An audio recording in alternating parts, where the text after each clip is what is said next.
आइए सुनिए, देखिए, समझिए सनातन सत्य। जैसी दृष्टि वैसी सृष्टि, दृष्टि विज्ञान। कुदरत, कुदरती रचना एवं कुदरत के कानून से शाश्वत सुख की प्राप्ति। जोधपुर के परम पूज्य महात्मा उपासक प्रोफेसर डॉक्टर सोहन राज तातेड़ के निर्देशन में सनातन सत्य। जैसी दृष्टि वैसी सृष्टि, दृष्टि विज्ञान।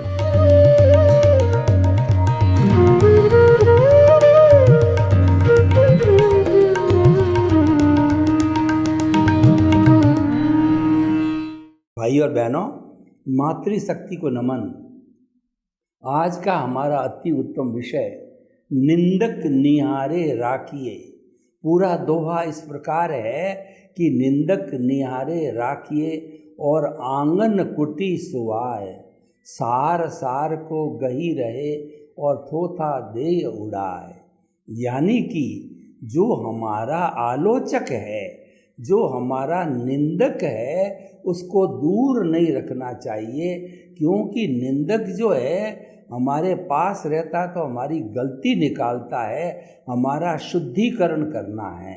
हमारे जीवन का उद्देश्य भी शुद्धिकरण है, चाहे व्यवहार जगत हो चाहे निश्चय जगत हो, दोनों के अंदर सब्लिमेशन, शुद्धिकरण, प्योरिफिकेशन का फार्मूला लागू है।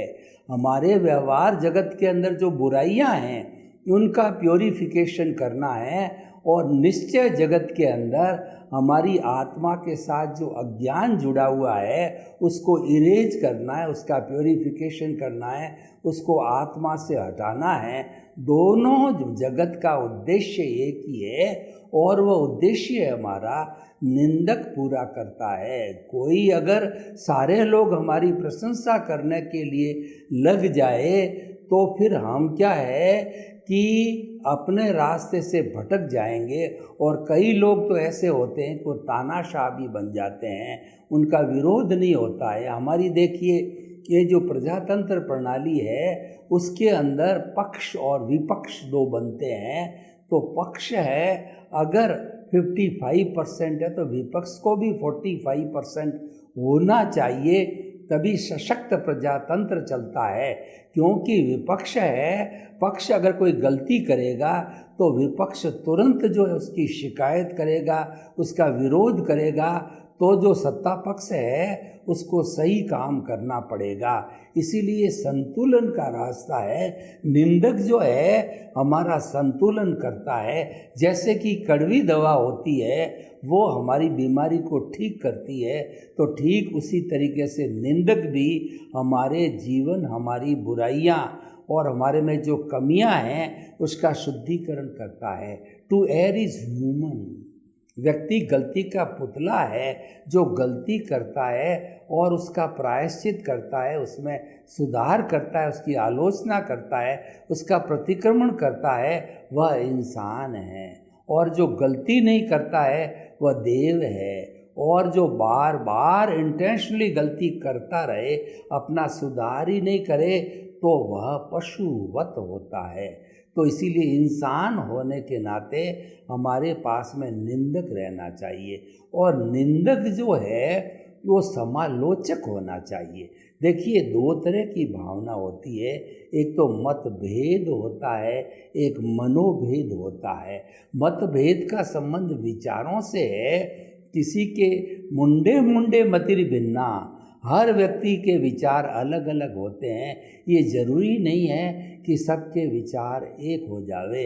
आज 7.8 अरब की जनसंख्या विश्व के अंदर है, तो 7.8 सत्यांश है। यानी कि परफेक्ट सत्य किसी के पास में नहीं है, और सभी सत्यांश को जोड़ दिया जाए तो वह परफेक्ट ट्रुथ बनता है। तो निंदक जो होता है वो समालोचक होता है।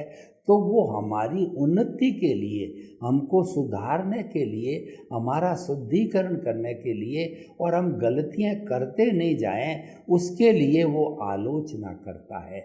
आलोचना सुधार के लिए होना चाहिए, आलोचना मन मुटाव के लिए, बिखराव के लिए नहीं होनी चाहिए।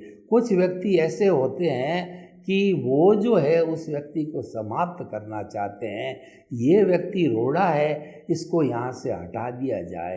ये नहीं है कि वह व्यक्ति ईमानदारी से काम कर रहा है तो उसके अंदर कोई गलती है तो हम उसमें सुधार करें, हम प्रस्ताव दें। कोई गलत दिशा में जो है हमारा बच्चा जा रहा है, व्यक्ति जा रहा है, देश जा रहा है, समाज जा रहा है, तो हमें जो है उसकी गलती को जो निकालना चाहिए, क्योंकि गलती करने वाले को अपनी गलती का एहसास नहीं होता है।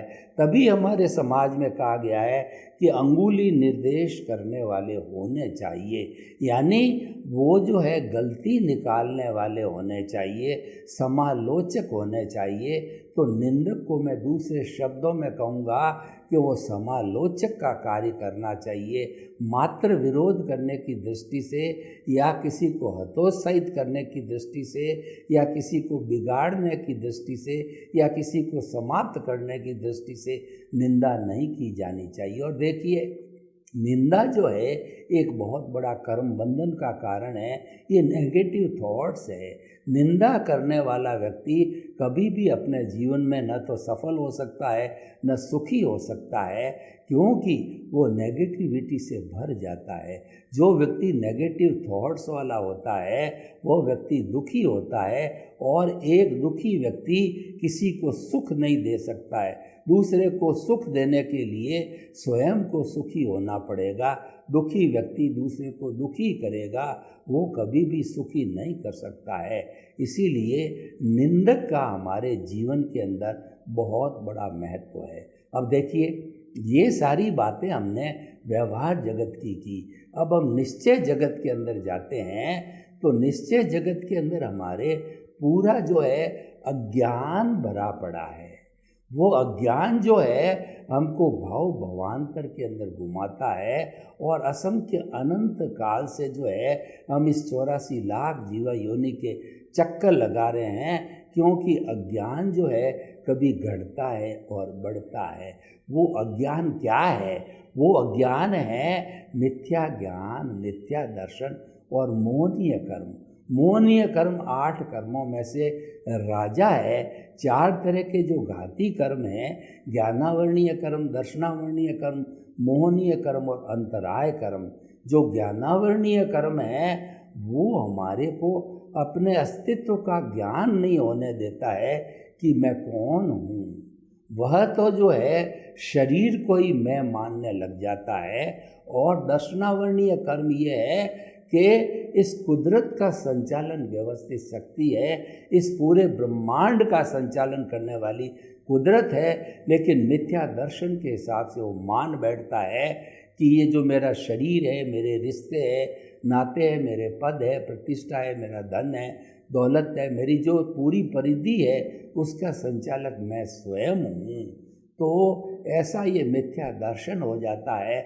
और मोहनीय कर्म वाला ये मानता है कि बाहरी पदार्थ यानी हमारे सेंटर के अंदर आत्मा विराजमान है और परिधि पे जड़ है, और जड़ के अंदर जो है धन है, दौलत है, ऐश्वर्य है, पद है, प्रतिष्ठा है, रिश्ते हैं, नाते हैं और सत्ता है, संपत्ति है। उन सब को जो है मेरा मानने लगता है। यानी मैं और मेरा जो है ये हमारा मिथ्या ज्ञान, मिथ्या दर्शन है। और मोहनीय कर्म वाला उन बाहरी जड़ पदार्थों में सुख की खोज करता है, जबकि वास्तव के अंदर सुख जो है हमारे भीतर है। सुख बाहर की वस्तु नहीं है। सुख को बाहर ढूंढना ठीक उसी तरीके से है। एक बुढ़िया थी, बुढ़िया की एक झोंपड़ी थी, झोंपड़ी के अंदर अंधेरा था और वह उस अंधेरे में उसकी सुई घूम गई, तो उसको जो है सीलने का काम पड़ा। तो वो सुई को जो है अंधेरा ज़्यादा था, तो बाहर जो है म्युनिसिपैलिटी की लाइट थी, तो बाहर लाइट में आ गई और ढूंढने लग गई।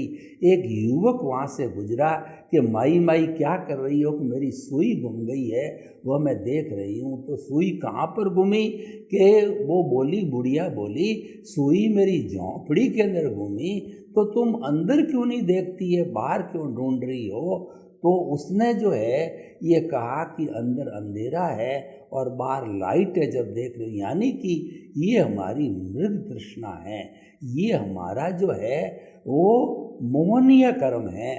तो हम जो है जो चीज़ भीतर है उसको बाहर ढूंढते हैं, ये सुखाभास है, ये सुख का आभास है, सुख नहीं है। कभी हम धन के अंदर सुख की जो है वो कल्पना करते हैं, कभी स्त्री में सुख की कल्पना करते हैं, कभी जो है वो अन्य अन्य पदार्थों के अंदर सुख की कल्पना करते हैं, लेकिन वास्तव में वहाँ सुख है नहीं है। सुख तो हमारी आत्मा का गुण है, सुख तो भीतर है। तो उस सुख को जो है हमें भीतर ही ढूंढना चाहिए। ये हमारा मोहनीय कर्म है कि हम सुखाभास को सुख मान बैठे हैं। तो इसीलिए ज्ञानावर्णीय कर्म, दर्शनावर्णीय कर्म और मोहनीय कर्म है, ये ज्ञान अज्ञान है। इस अज्ञान को इरेज करने वाला जो है वो निंदक होता है, वो इसको इरेज करता है। तो वो सबसे बड़ा जो है वो समीक्षक है, वो हमारा सम्यक ज्ञान और सम्यक दर्शन है। सम्यक ज्ञान और सम्यक दर्शन है वो आत्मा की प्रॉपर्टी है, वो आत्मा का गुण है। हमारी आत्मा को सच्चिदानंद कहा जाता है। सत का मतलब अविनाशी, चित्त का मतलब ज्ञान दर्शन वाला, और आनंद उसका लक्षण है। यानी हमारा आत्मा का जो लक्षण है वो आनंद है, वो हमारे भीतर है, भीतर का तत्व है, और वो ज्ञान दर्शन वाला है। तो जो भीतरी जगत का सबसे बड़ा जो है समीक्षक कहिए, या सबसे बड़ा जो है निंदक कहिए, या जो है वो जो कहना चाहिए शुद्धिकरण कराने वाला है, वो सम्यक ज्ञान सम्यक दर्शन है। सम्यक ज्ञान सम्यक दर्शन की जब हम एप्लीकेशन जो है वो हमारा जो है मन वचन काया तथा उससे जुड़ी हुई हर अवस्था मात्र कुदरती रचना है, और वह व्यवस्थित है, वह प्रीडेस्टिन्ड है, और वह जो है वो जड़ है, वो विनाशी है, वो जाने वाली है। जब हम इस तरीके का कुदरती रचना मानने का काम करते हैं और बराबर इसको कुदरती रचना मानते रहते हैं, तो ये हमारा सम्यक तप है, और इसके अंदर हमको सम्यक ज्ञान सम्यक दर्शन की एप्लीकेशन करते रहना चाहिए। तो सम्यक ज्ञान सम्यक दर्शन है वो हमारा भीतर का निंदक है, वो भीतर का हमारा समालोचक है जो हमारी शुद्धि करता है। और दूसरे शब्दों के अंदर जब हमारे को सम्यक ज्ञान सम्यक दर्शन होता है, तब हमारी आत्मा की भाव सत्ता जो है वो जागृत होती है। उसको एनलाइटनमेंट कहते हैं, उसको प्रज्ञा कहते हैं। वो प्रज्ञा जागृत होती है तो वह भी एक निंदक का काम करती है, और वह जब हमारा जो है वो हमारा जो है उदय और प्रारब्ध का जो पुरुषार्थ चलता है, यानी उदय और प्रारब्ध जो है चलता रहता है हमारे परिणाम के रूप में, तो उस समय के अंदर जब हम उसके साथ तन्मयाकार हो जाते हैं, जब हम उसके साथ बह जाते हैं, जब उसके साथ में जुड़ जाते हैं, तो वह हमारी जो प्रज्ञा है वह हमारे एक समालोचक के रूप में, एक आपकी निंदक के रूप के अंदर आपको अवेयर करती है, अवेयरनेस जागृत करती है कि तुम गलत दिशा में जा रहे हो, तुम सही रास्ता पकड़ो, कि तुम तो मन वचन का ऐसे मुक्त ऐसे शुद्ध आत्मा हो, तो उस शुद्ध आत्मा का चिंतन करो। तो भाइयों और बहनों, हम आपको बताना चाहते हैं कि चाहे भीतरी जगत हो चाहे बाहरी जगत हो, निंदक को आप हमेशा पास में रखिए, समालोचक को पास में रखिए। और परंतु कई बार हम भूल कर बैठते हैं कि हमारे को थोड़ा कोई बहुत भी सुधार की बात करते हैं, कहता है, तो हम समझते हैं कि हमारा दुश्मन है और उसको हम अलग कर देते हैं, या जो हम उससे अलग हो जाते हैं। तो ऐसा नहीं होना चाहिए। वास्तव के अंदर हमारा विरोध करने वाला है, वो हमारी शुद्धि करता है। तो उस शुद्धि को जो है हमें करने से ही हमारा जो है आगे कहना चाहिए शाश्वत सुख की प्राप्ति हो सकती है। और हमारा शुद्धिकरण जो है वह बाहरी जगत में भी होने से जो है हमारा जीवन अच्छा बन जाता है और हम तरक्की करने लग जाते हैं। तो भाइयों और बहनों, निंदक निहारे राखिए, आइए समीचीन विषय है।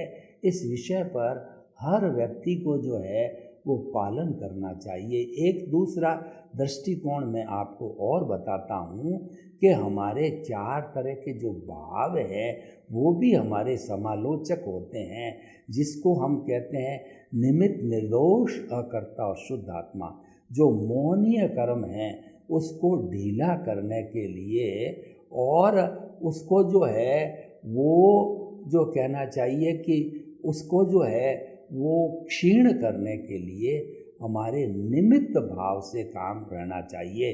यानी कि नो ऑनरशिप, नो डूअरशिप। और हमें समझना चाहिए कि हम इस जो है कुदरत के जो कहना चाहिए कि यूज़र हैं और कुदरत के जो है कहना चाहिए कि हम जो है वो सफ़रर हैं और कुदरत के गेस्ट हैं।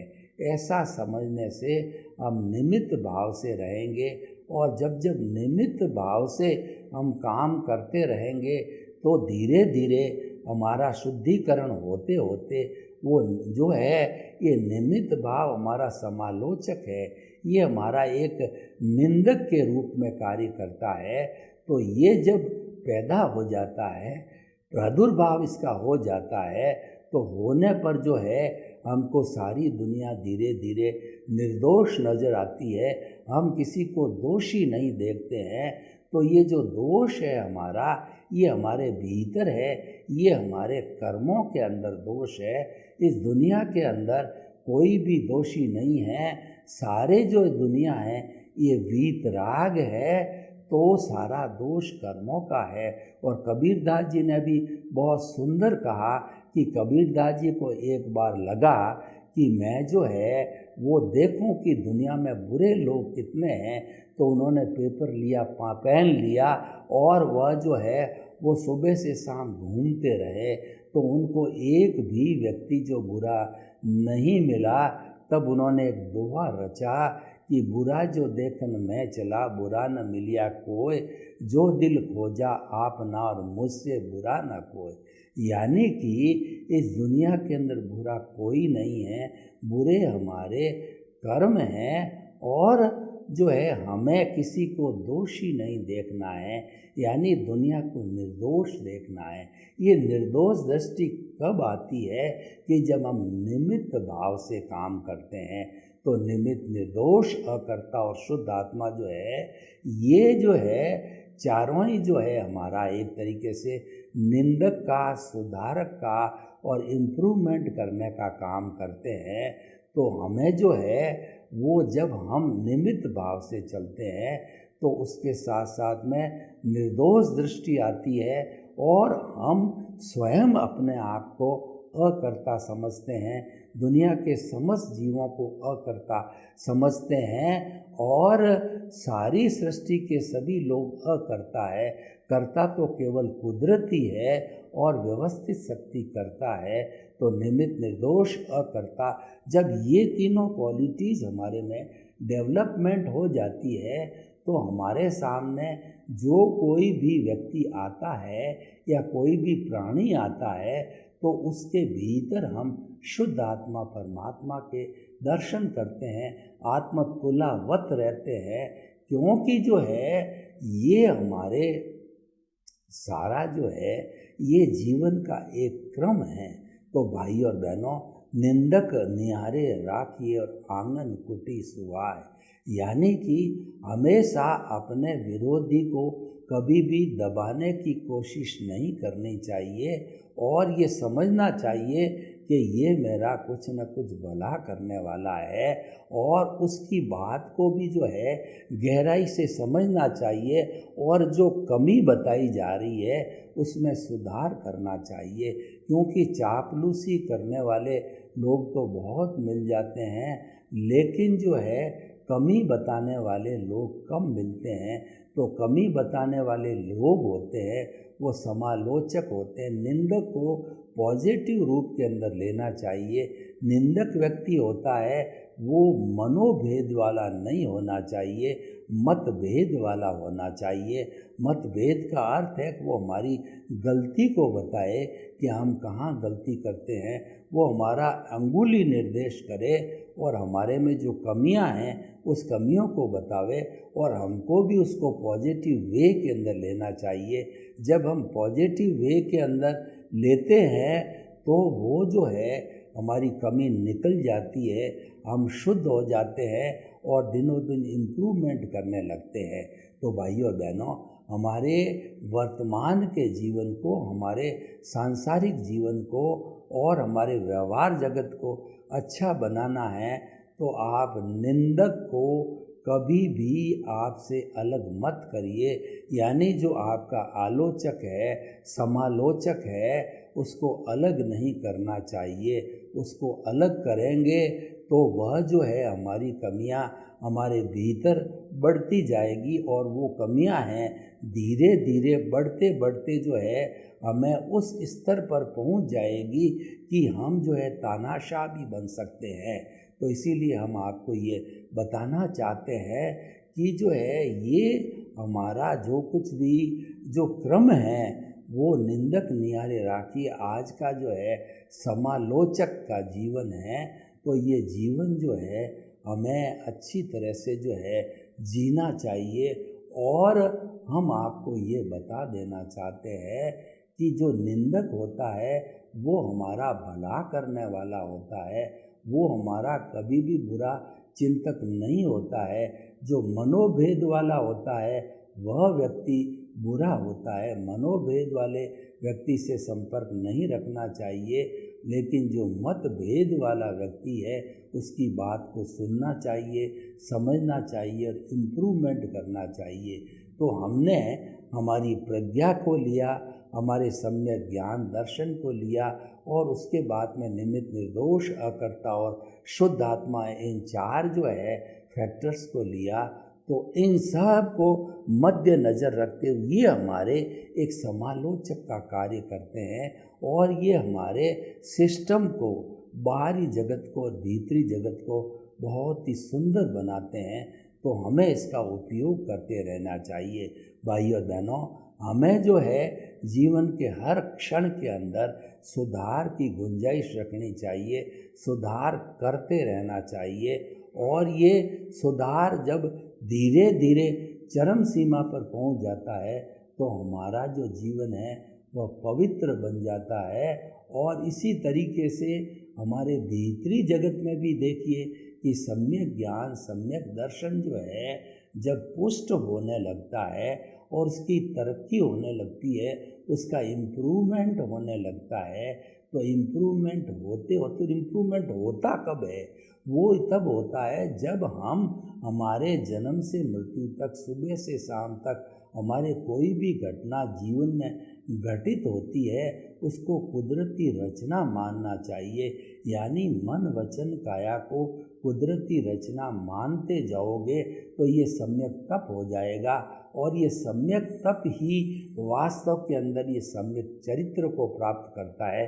क्योंकि सम्यक ज्ञान, सम्यक दर्शन तो हमने प्राप्त कर लिया, हमारी आत्मा का गुण है, हमने आत्मा को केंद्र में रखा, वो तो हमें उसके साथ साथ में गुण प्राप्त हो गए। लेकिन जो है ये जो चरित्र को प्रकट होना है वो आत्मा का अनुभव होता है। वह अनुभव जो है हमें करते रहना चाहिए और ये अनुभव जो है करते करते जब हमारी चरम सीमा पर पहुंच जाता है तो चरम सीमा पर पहुंचने पर जो है हमें केवल दर्शन की प्राप्ति होती है। और केवल दर्शन की प्राप्ति होने के बाद जो नेक्स्ट बर्थ में हमारे केवल ज्ञान होता है जो कि हमको सिद्ध बुद्ध और मुक्त बनाता है। तो भाइयों और बहनों, हम आपको बताना चाहते हैं कि निंदक निहारे राखिए ये जो है समालोचक का कार्य है और ये समीचीन विषय है। इस विषय को ज़्यादा से ज़्यादा हाईलाइट किया जाना चाहिए, इसका उपयोग किया जाना चाहिए और इसका उपयोग करके और हम अपने आप को बाहरी जगत में या भीतरी जगत के अंदर हमारा शुद्धिकरण करें तो हमारी तरक्की होती रहेगी। तो इस तरीके से हमारा ये जो है सारा जीवन जो है अच्छा चलता रहेगा। सर्वे भवन्तु सुखिनः, सर्वे सन्तु निरामया। लोक के जीवों को सुख मिले, शांति मिले, आनंद मिले, प्रेम मिले, सौहार्द मिले और हम सभी हिल मिल करके और एक अच्छा समाज का निर्माण करें। आपके प्रति मंगल भाव।